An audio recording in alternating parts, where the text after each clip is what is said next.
Hi there everyone, welcome to my channel. So in this video we will talk about how to take care of your mobile phone. Before we start, I would like to say thank you so much to all my viewers, silent viewers, and supporters in my channel. Thank you for watching my videos. If you are new with my channel and then you like this video, please hit the like button. Don't forget to share and please support my channel guys by clicking the subscribe button. So let's begin.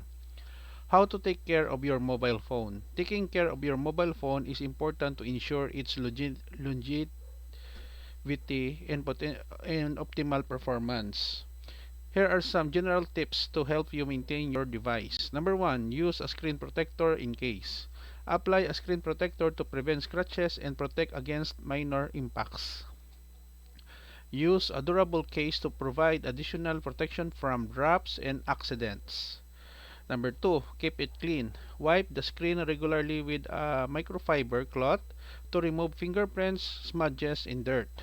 Clean ports and openings using a small, gentle brush to prevent dust accumulation.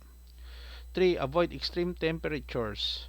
Keep your phone away from extreme heat or cold as extreme temperatures can affect battery performance.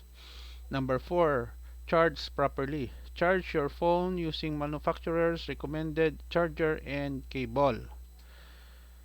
Avoid overcharging by unplugging your phone once it reaches 100%. Try not to let the battery level drop to 0% regularly as this can affect the battery life over time. Number 5. Update software. Keep your phone's operating system and apps up to date with the latest software updates. Updates often include bug fixes and performance improvements. Number 6. Be mindful of storage. Regularly delete unnecessary files, apps, and photos to free up storage space. Consider using cloud storage or an external SD card for additional storage if your device supports it. Number 7. Secure your phone. Set up a screen lock or biometric authentication to protect your personal data. Install a reputable antivirus app to safeguard against malware and viruses. Number 8. Handle with care.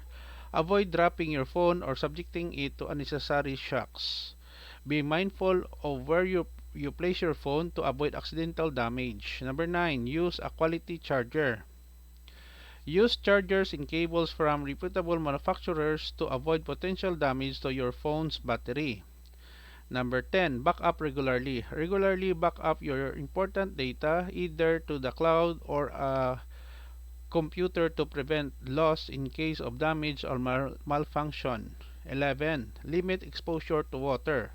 Keep your phone away from water and moisture.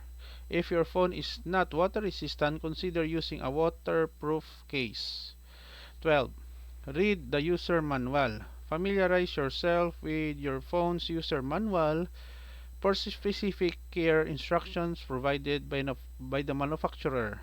Remember that different phones may have specific care instructions, so it's always a good idea to refer your device's user's manual for model-specific guidelines. Okay guys, so this is the end of our tip and advice on how to take care of your mobile phone. Thank you so much for watching. I hope that you have learned something new in this video.